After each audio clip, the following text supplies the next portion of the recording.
So I get it. Like life is hard some of the time and life is not hard some of the time. Sometimes when you're listening to my podcast, the stuff that I'm talking about really makes sense and you're like ready, like right out the gate ready to use it. And then other times you're feeling really overwhelmed. So I've given you a variety of things over the last few weeks. I've really just been trying to kind of help walk you through some of my own journey at the end of this summer and how difficult that was for me and show you how my tools work. But hey, I empathize with, I also shared a really, it was probably one of the darkest times in my life where I wrote a letter to myself because I really needed to hook myself to a version of me that could have hope because the version of me then really didn't. So I've been in all those places too. I am just like you, I promise. And I want you to know that this is just what life is. I think we've been given a load of shit. I'm not going to lie to you. I think that many of us believe that we're not doing this right because we're not, in the Zen state or haven't found ultimate peacefulness or, they're just hard days and not hard days or really great days and we can't sustain them. And so we think we're doing something wrong. No, no, actually, you're killing it. You are doing life. This is what life is.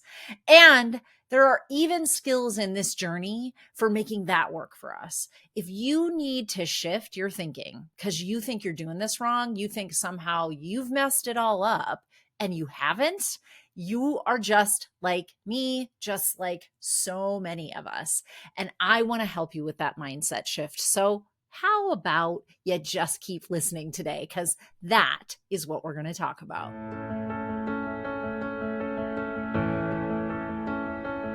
I know your deep, dark secret. You don't like your life. You're a woman in midlife, and for the past 2 decades or more, you've poured yourself in to other people. You've poured yourself into your career, your family, and yet on the inside, you feel broken. And that's no way to be.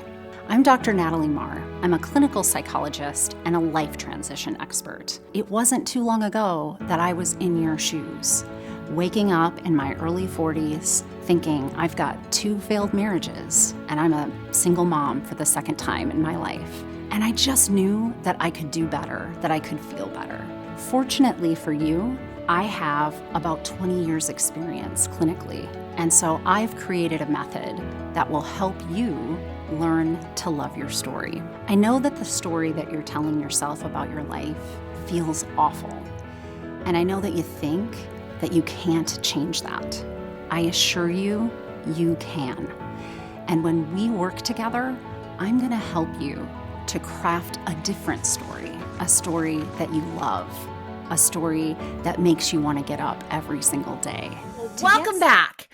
This might be one of the last conversations in a little while where it's just you and I sitting down. I have a few different ways that I'm going to run the podcast through the rest of the fall. So I'll have a few of these. I will because I love you. I love our afternoon chats. Although it's not afternoon right now, I'm still drinking my morning coffee. I love our afternoon chat. So there's no way I'm getting rid of this for, permanently or something. Please don't worry. But I have all these really great things. I've got some new interviews. I've got interviews with clients, with coaching clients that took me up on my free offer, which by the way, still there. Still in the notes if you want a link, but you're going to see what it looks like to go through a midlife valuation with me. And that's really what it is. We're just valuating not evaluating, but finding the value of your midlife, even where it is, right? And then I'm helping these people on a journey of, how do they get to their goals, right? But I think that one of the primary things I run into, really, which is what our conversation is today, one of the primary things that I run into is that people really think they're doing something wrong, that life isn't like they haven't arrived yet, or they followed all the rules. And so they've checked every box and life just doesn't feel satisfying enough.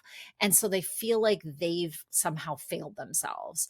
And you ladies, one of the worst parts of this to me is that there is this cultural programming and conditioning that like you've made some sort of moral faux pas, like morally you're doing something wrong, you are this awful person. Like there's this whole baggage that we carry with this idea of being right and being not right. And I want to blow all that out of the water today. I want to take us all on a journey of like, fuck it. Like, no, I don't want to buy that bullshit because it does not work for me. So I want to help you help yourself get out of this moral dilemma of how you must be doing it wrong if you're not just like enjoying every single second of every day. Like that is literally not what we're like. Nobody does this. The problem is that we are fed a very sanitized version of what it means to arrive that way. And we think no struggle is ever wired in. When you make enough money, when you have the right family life, when you're in the ideal job, when whatever, none of that is actually true. And case in point, do you follow on the Instagram any of your favorite celebrities? Do you ever, find yourself in a rabbit hole on TikTok or on Facebook or wherever you get your stuff where you're like, they did what? This celebrity is, huh? I don't understand. They have everything that they need. Why are they like flopping? Oh, they must have some sort of major mental illness. No, I'm a clinical psychologist. I am here to tell you their mental illness is called humanity. And nobody like arrives at this place where everything is working and life feels good all the time.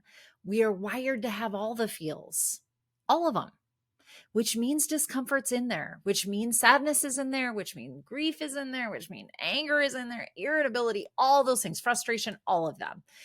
Good news, so are joy, so are happiness, so is contentment, so so is curiosity, so is creativity. All of it is there. But a good human life is being able to just sit in the mess with it, like really seriously sit in the mess.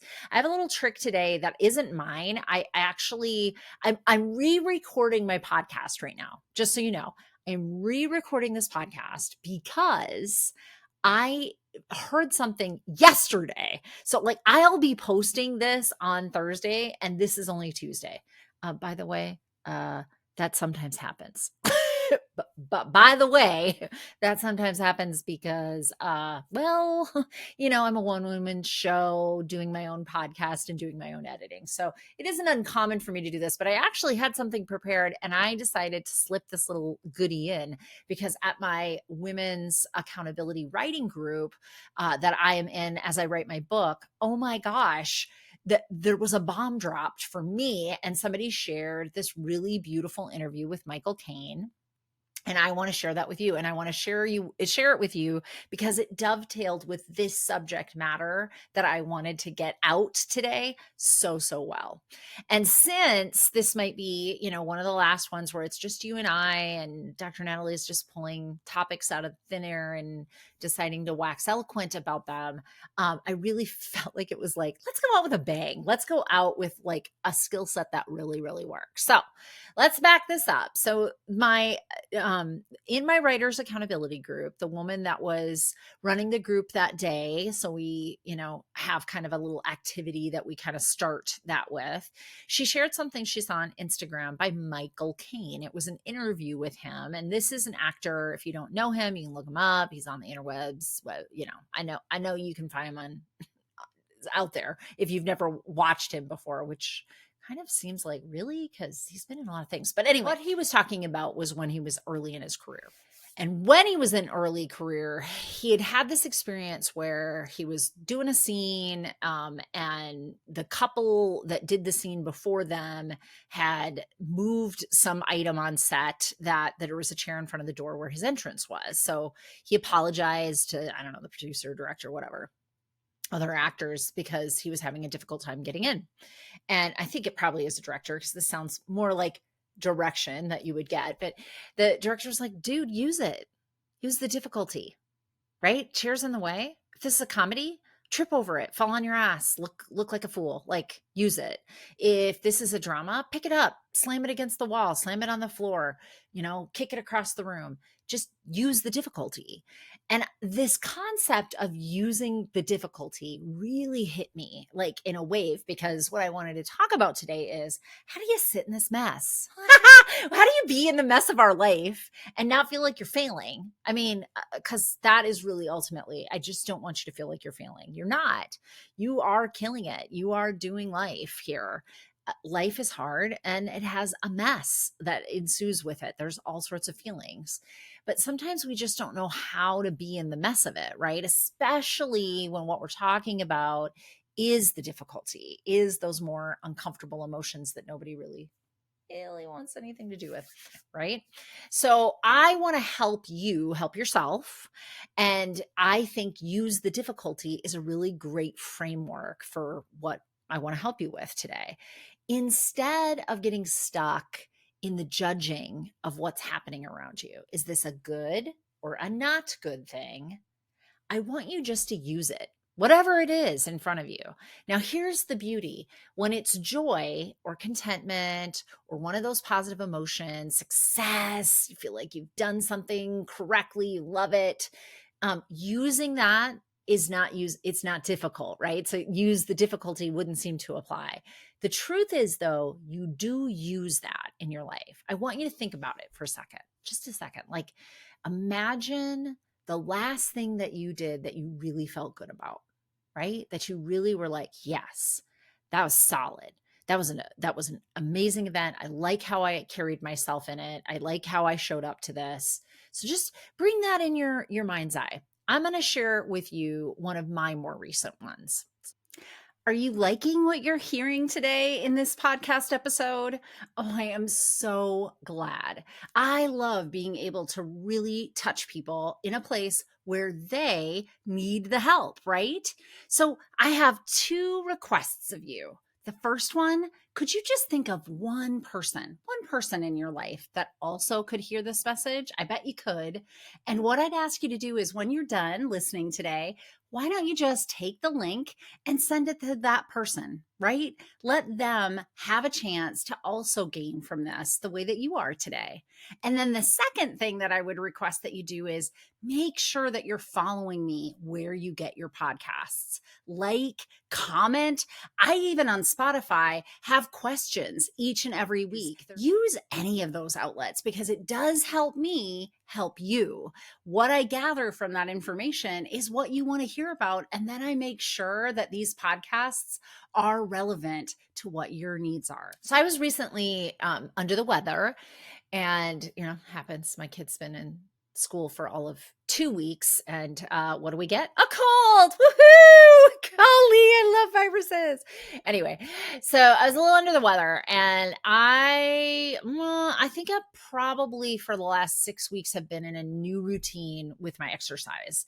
I kind of bit the bullet and started to use my treadmill even on days that's beautiful outside, mostly because I was caught, if you remember, if you've been following through the summer, I was caught in that daycare situation. So I didn't have a lot of time and space away from my little one. Like, she was in the house with me. I was working, again, blessed, working from home, very privileged, all those things. And the space that I lost first was self-care, alone time, like big time. I lost that because I daycare was not there. Like, I was hodgepodging things together. And so that's one of those ones that I'm also, responsible, but I let that fall first instead of like finding a babysitter and making those times. But one of the ways I compromised it is I found a new routine to get into, and I had started a new exercise routine that I was doing in-house in the mornings. Listen, the layers of amazingness that just came out my face, I don't know that you truly appreciate, because this is a woman that 5 years ago could not get out of bed, pressed snooze half a dozen times every morning.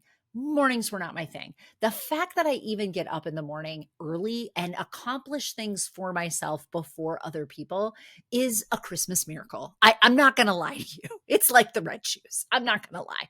But I'll just say, now that I've got myself, bought myself my coffee maker on a nightstand that I had that started to wake me up, not lying to you. Like I tried all the tricks. Once I got myself though into a routine to have a morning routine, I would never go back because it's some of my most sacred time. Now, there are other people in my house, an 8-year-old, but I use that time and space just for me. And so that was where I placed this little exercise routine. And for me, exercise that is for the sake of exercising is not a good why. I won't do it. I won't stick to it. But I've had some health issues myself over the last, few years that just come with being in midlife and being perimenopausal. And watching these 3 friends this summer have major health issues show up has been kind of an instigator. Like, I don't want to be addressing that right now as a single parent in my late 40s, like really don't. And so I have a new motivation to just like take care of this body because I only get one. And she is running down at 47 because that's pretty normal. So it isn't for the sake exercise for the sake of exercise or weight loss or any of those. None of those things matter to me. They're not a great why for me, but I want to feel good in my body. And I know like I got a little camper this summer, got an injury in my shoulder from cranking that pop up and cranking it down and cranking it and cranking it down. So I can appreciate when your body starts to wear out. Like, I don't want to be in that place. And I certainly don't want to be in a place where I have to make really difficult decisions because my body is shutting down in different ways. And that was what my friends were up against. So that's a great why. So I found this new exercise routine. Anyway, sick last week, had this exercise routine, tried it the first day that I was sick, and I was like, oh, hell no, hard pass. Like, nope, not going to happen. I have a little bit of asthma that's induced either by upper respiratory problems, colds, viruses, allergies even, but it also is compromised by exercise. And so I have to do a little inhaler before I do any kind of heavy lifting, heavy exercise, anything more than just walking. And that's going to bring my heart rate up. And so I was like, oh no, we're done. The week is over. Probably later in the week when I was starting to, go back up again, I tried to walk and it was labored for me. It was like, here's the difference. It's like I was walking, and it felt like if I was jogging or if I was running, like I was breathing that hard. That's what happens for me. It's just not worth it. It's a very uncomfortable feeling. It'll probably be defeating to my staying engaged in an exercise program. And I know this about me. I've done it for a long time. So this week, yesterday, in fact, because I start on Mondays as my, like start over for how many days did you get of exercise in the week. I got up and I got into my program, did the treadmill thing. And I was like, yep, it's a little bit more labored, but I'm feeling much better this week. So it's like not a big deal. I lost my stamina when I was doing it, 4 or 5 times a week, the week prior, when all of last week I just nothing. So I was really happy with myself that I even got on it. And then I did a modified version of that program. And then again, I got on it this morning, right? So this is a really good example of this is not a difficulty for me to use, right? But I'm going to use that momentum. You better bet your bottom dollar, and I'll get up and I'll do it again tomorrow. So I haven't gotten back to the program as it was when I left it before I got sick. But my plan is like by Thursday morning, that's what's going to be. I'll be right back in step. And I am feeling great about this. And it is easy to use that kind of experience, right? Am I right? Do you feel me? Okay, so you go back to your version of that. And I want you to think for just a second, okay, when I'm on top of it, yeah, you're right, Natalie. I use that. To get me going in a forward motion, right? That's what's key. You're sitting in the moment with what is, right? You're liking what you're seeing. And so it's easy to sit in the moment with what is. You're using that what isness to do the next right thing in your life, and it goes seamlessly. And this is what happens when positive things are happening in our life. And I use positive in the culturally used sense. When what you're feeling and doing feels good in your body, is deemed good by your world, so whatever context you're living in, your family, your culture, your whatever society, it doesn't matter to me, then it's easy to use that. Yeah, we go with it. We can improv. We can do that. Like Michael Caine is saying, use it, right? But when life is difficult, then there seems to be an added burden. And that added burden is that we start to judge ourselves, that morally we are somehow effing it all up, that we're in this place where it doesn't feel great. When what it could be is that scene right before you, that couple, they just left a chair in your way, right? Like the moment right before you, that what's happening to you right before this, it could just be that life kind of left you some lemons, but you can make lemonade, right? That's using the difficulty. So now I want you to think about a recent time, because I'm hoping that like by the end of today, I'm going to give you a little homework. This is kind of psychologist-y of me, but hey, whatever. I want you to think of a recent time where you have felt a little stuck, not so stuck that you're paralyzed stuck. That's not going to be useful because there's a lot more that goes into needing skills to get through that, but just something that you're feeling very stopped by, right?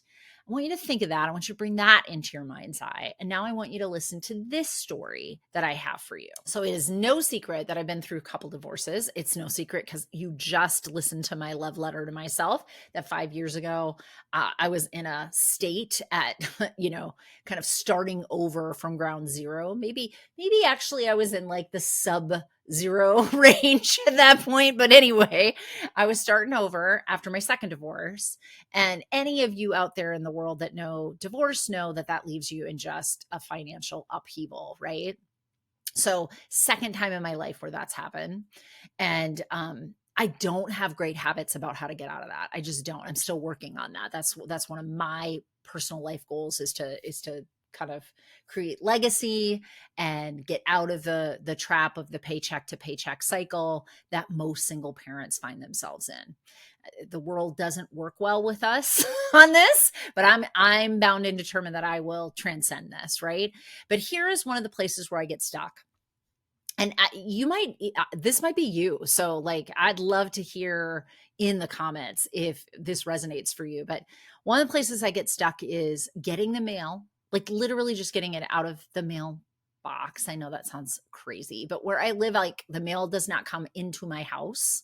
I used to have a house where like there was like a mail slot in your front door and it just came into your house. Now I have to like walk down the street and have a little lockbox, blah, blah, blah.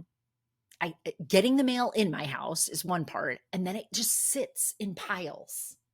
Does anybody have this? I don't like this is like definitely directly correlated to the trauma of going through 2 divorces for me. For sure. Like I can show you the line as a clinical psychologist, like, boop, here's why we do this. So anyway, this is one of my problems. And then it's cluttery. And then I get crabby about clutteriness. I mean, go back to my meltdown from the beginning of the summer. And I think that was actually the trigger that I talked about. Like I ended up in a fight with my 8-year-old before we were leaving the house. We were missing leaving the house, but it really had to do with like, I started to look around. I'm like, oh my God, everything's everywhere and blah.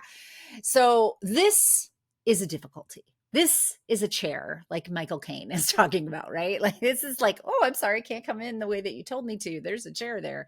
Like I got mail all over the place that I don't want to go through.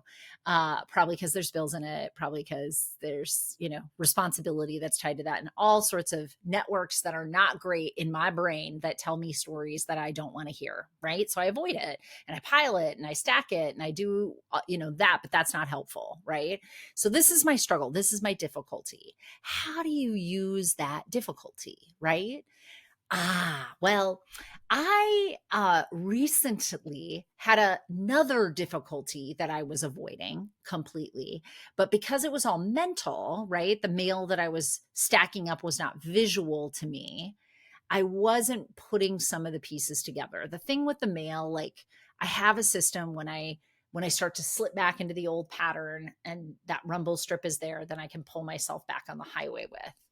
And one of the ways I do that is I kind of anchor it to something that's a pleasurable experience for me. So that's having phone calls with, people I haven't seen in a while, or connecting with people I haven't seen in a while. So I was on the phone, somebody I hadn't connected with in a while, and I was like, oh, perfect time. I'm going to go through this mail, because if I'm on the phone call and I'm enjoying myself, then getting through this is garbage, this is garbage, this is garbage first split, and these are these bills, these are these bills, these are these bills piles, easy to do, easy for me to do, easy peasy, lemon squeezy. Here was the really interesting part for me is, okay, so I have this system that helps me clean up the mail, and I was doing that, but the conversation I was having was around you know I, not unlike many single parents, have about 5 jobs that I'm doing at any given time. Some I don't do as much, like they're not a daily job. This was one of those. It's just one of those like side hustles that doesn't really bring in a ton of money, and yet I keep it. I just kind of keep it on the side over there because I might need it someday.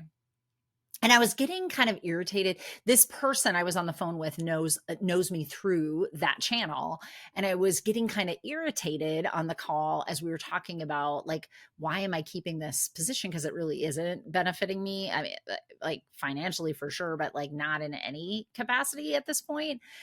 So it's kind of one of those things I'm doing for the sake of doing, but not really paying attention to why I'm staying in it. And the conversation resulted in doing that. And what I realized is there was like this parallel process, right? Here I am with the mail, kind of breaking it down into steps. I'm using the difficulty and I'm breaking it down into steps, and I'm piling it up in things that are easy and palatable for me to take care of in, like a stepwise process later. And I'm on the phone with my friend, and I'm doing the same with all that mental clutter around this side hustle that might not need to be a side hustle for me anymore. It's not additive to my life. It's just another responsibility. And so this person was really helping to clarify that for me. And I used that difficulty. I used the male difficulty to kind of anchor me into conversation with this person. And then I opened up the parallel processes. I was like, oh, and I'll go through that mail too with her on this call. And it really helped me. Like a week later, I called her back and was like, oh, I'm ready. And here's my decision around what I'm going to be doing with that. And thank you for sorting that mail out with me, because I never would have thought about this. I wouldn't have. I would just all would have stayed cluttered up there. And I think I would have tried to avoid it, like I do with my piles of mail as I'm, putting piles of mail away. It wouldn't have been helpful to me at all. So I used the difficulty, and that has really helped me to do some things, change some things around, so that I feel like it's a doable thing for me to fix at this point. I'm just so grateful that you are a loyal listener, and that what I'm delivering here is something that you want to be listening to each and every week. There are just other ways that you can be working with me through learntoloveyourstory.com, and I want to make sure that you know what those are. Now, for starters, all of these are links that you would find in the notes for every single podcast. And if you found me in a post on learntoloveyourstory.com, all of these links are there as well. But there are 3 ways that you can work with me. The first, and the one that I really strongly recommend, is join my Facebook group, join my community. This is a place where we can all talk with one another about what you're hearing me put out on podcasts, write in my blogs, and you really get some support, some community around making change, working towards that centered life thriving that you want. The second thing is I have a whole set of courses online, all there, right there for you, that will teach you and walk you through with workbooks, with guided meditations. So if you haven't seen that, you should at least go over and browse. And then my last and my favorite way is to meet with you one-on-one. I do a free consultation for an entire hour. It's called a midlife valuation. And that's what we're going to do. Look at the value of your midlife. We're going to compare that to the goals that you have for yourself. And we're going to help you come up with a plan where there's gaps there. And it's all free to you. So these are the 3 ways to get started working with me. In another way, if you're loving what you're hearing on the podcast, that's what I want you to do when the discomfort, the unease of those more difficult or not fun emotions show up. It's easy to use that when it's positive emotion. It's harder to use the difficulty when it's negative. But I want you to think about what happens to you if you're always using what's in front of you. If you're always just sitting in it, letting yourself wash through what's all the feels, organizing it, and using it, you are just this much better. I still have that side hustle. I still have like 2 piles of the mail left, if I'm being real with you, that I haven't gotten through, but they're piles and they have assignments and it's doable. And I used the difficulties in both of these, right? Like I have things that I'm doing instead of using my time in that self judgment of I'm morally doing something wrong here, of avoidance, of getting irritable or fighting it off. None of those bring me any closure, any help, right? So what I want you to grasp from today is, one, life is messy and it's okay for all the emotions to be there. All are equally like welcome in your life because they're just telling you something about what's this information in front of me and what do I need to do next. Sometimes that feels really good. Like when you watch yourself get up a week after being sick and hit that exercise routine again and be like, yes. And you use that to keep jettisoning you forward in your plan to stay on that exercise plan, right? So going back to that original thing I thought that I wanted you to think about that's positive for you. Or you can use the difficulty that same way. You can say, hey, life is kind of sucky right this second. And here's why it's a little sucky right this second. And I can just sit in this. And instead of naming that I'm doing something wrong or beating myself up about it, no, I'll be compassionate and just notice and feel it. But I'll also use it. Like, because, and this is what I loved about what Michael Caine said. He's like, think about it. Even if like a 0.5%, not 100% use the difficulty, even if you can use it a 0.5% to better your circumstances, you've bettered yourself. This difficulty not only didn't take you down, it took you up, right? If you are in the driver's seat, if you're an agent of change in your own life and don't fall victim to these difficult emotions that are present, you use them, you've improved your life. Have you made the problem go away? No. If you walk in my house, I have 5 piles of mail, but I had 7, right? And if you walked into my head, you would know that I was like, there was clutter everywhere around this side hustle thing. And I organized what that was. And you would see those organizations and you would see attached to it my notes for, and I need to do this with this part, this with this part, and this with this part. Right? Like that's amazing. I am better for it. Is it all over yet? No. This is the mess of life. Like it takes some time and it takes some steps and all of those things. But if there's one takeaway that I want you to take from this talk today, it's that it's okay to be in all of it. All of it's welcome, right? And the second takeaway that I want you to have is use those difficult moments to better yourself. Don't push away from the difficulty. Don't hide from the difficulty. Don't beat yourself up and think that you've morally done something wrong because you have difficulty. Be grateful that it's there and use it for a purpose of making your life feel better for you. That's it. You are your life's purpose. So the only person that needs to benefit from you using that difficulty is you. That's my theme for you. So I want you to go back in your mind to that difficult thing that's happening right now.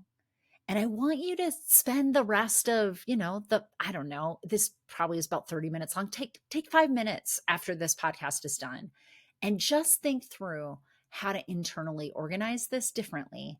Use that difficulty. And even if a 0.5%, like use it, do something with it. Is this a comedy? Man, trip over that chair. Is this a drama? Throw that crap against the wall. Doesn't matter to me how you use your difficulty. In fact, there is no right or not right way to use your difficulty. I just want you to give yourself the gift of using it like you use the positive moments in your life, because you'll start to see, man, I can be an agent of change when life feels yuck and when life feels wonderful. And that, my friends, That's an amazing gift, to always feel your agency and know that you have choice in every single moment of every single day. It changes the game. It shifts the mindset considerably, and it changes how you approach things entirely. And I hope as you go into the rest of my podcast for this season, as we head into fall, that you can see how this works for other people in some of the interviews that I'm going to do with women that are, women inspiring women, in some of the interviews that came in my midlife valuations with people who took me up on the free coaching hour. And believe me, it's still there, so you can too.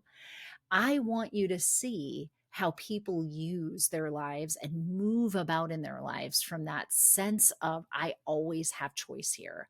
I always can change the dynamic here in some capacity. I hope that helps you. I hope it helps you to learn to love your story. And I hope you see how it will bring you to a centered life thriving.